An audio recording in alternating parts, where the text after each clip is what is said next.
Hello everybody.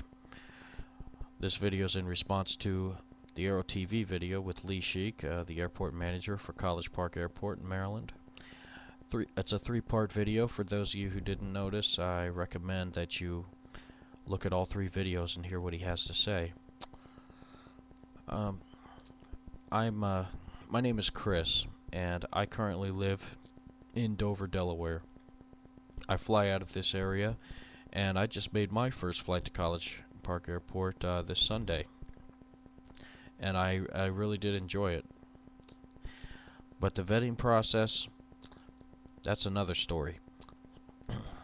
It's not very difficult, with the exception of course, having to drive to the Washington area.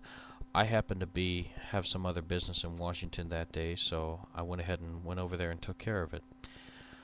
I honestly thought that when I was going to Baltimore FESDO, the first step, I thought that I was there was going to be something special about the background check that they do on you.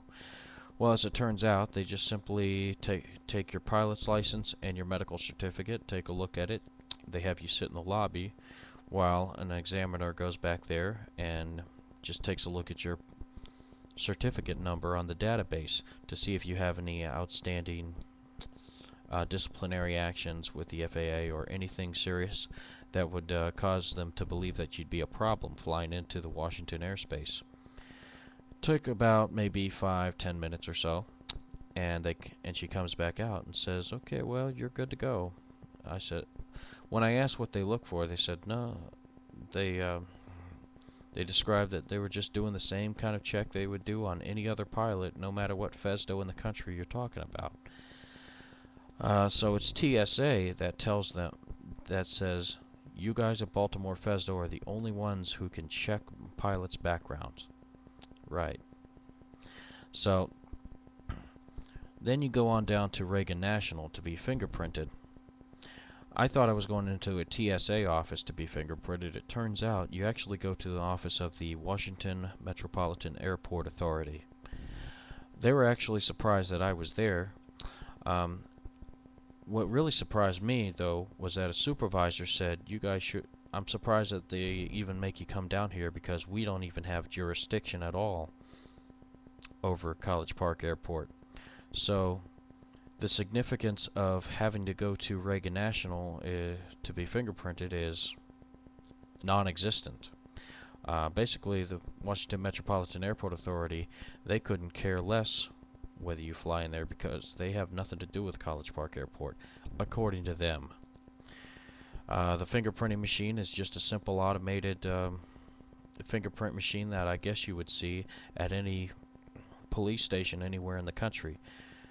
So basically all these steps are very mundane, and there's absolutely no reason whatsoever why the TSA can't just let you take care of it at a local resource where you live and mail in a fingerprint card or something like that. Not to mention that at the time I did this, I was active duty United States Air Force. I just separated, and I still had to go through it.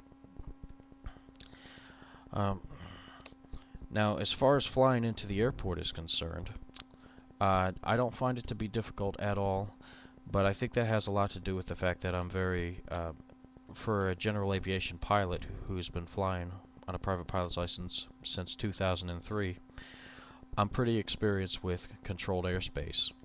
So I find it pretty easy. The thing you got to remember is to make sure that you're fully familiar with ADIZ flight plan filing procedures. Make sure that you indicate you're going to the FRZ, and you do your flight plan just right. Then you're going to be fine flying in there. Make sure, of course, that you're clear to enter the ADIZ before you penetrate it. As long as you don't give Potomac Approach any problems flying in there, they're not going to give you any problems.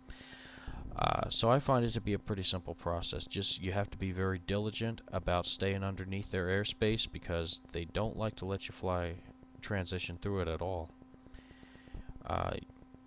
Maintain communication with them as you're supposed to, and have some practice with your radio calls.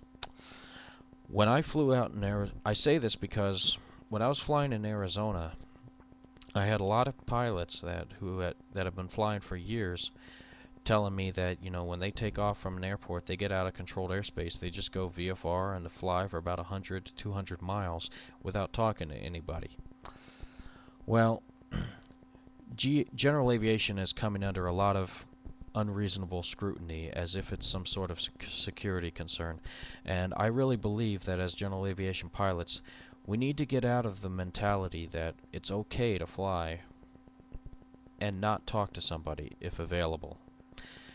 If you're flying transiting Delaware airspace, you should always be talking to somebody. But it really goes for anywhere in the country. As long as you're talking to somebody, I very rarely, since I got my license, have ever flown anywhere in this country, including Arizona, Oklahoma, Texas, Florida, and Delaware, and Pennsylvania and New Jersey. I very rarely have flown anywhere without having VFR flight following the whole route. This does two things. It keeps me safe. It makes sure that the controllers know who I am and what my intentions are, so I won't interfere with commercial traffic. And it also keeps me very well up to speed, with communicating with ATC. So I think us general aviation pilots need that experience early on. You should always talk to somebody at all times when you're up there flying, if there's somebody available. And as long as you're well up to date with talking on the radio and dealing with approach control, you're not going to have any problems at all flying into College Park.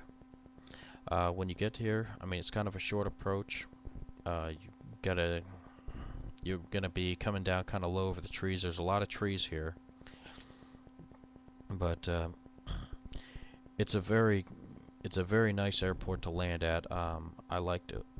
I liked it a lot. You get out of your plane, you walk a few blocks to go over to the metro and ride downtown. People did this all the time before 9/11, but I realized how easy it was and how doable it was.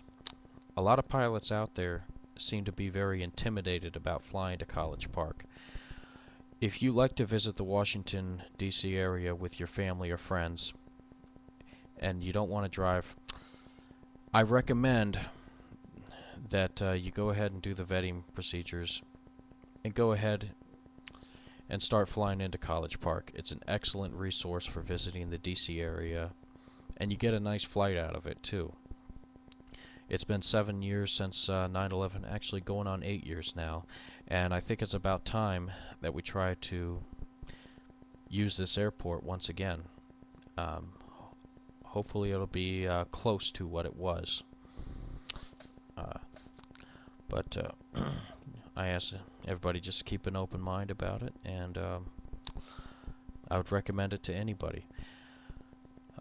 Thank you very much. Have a good night.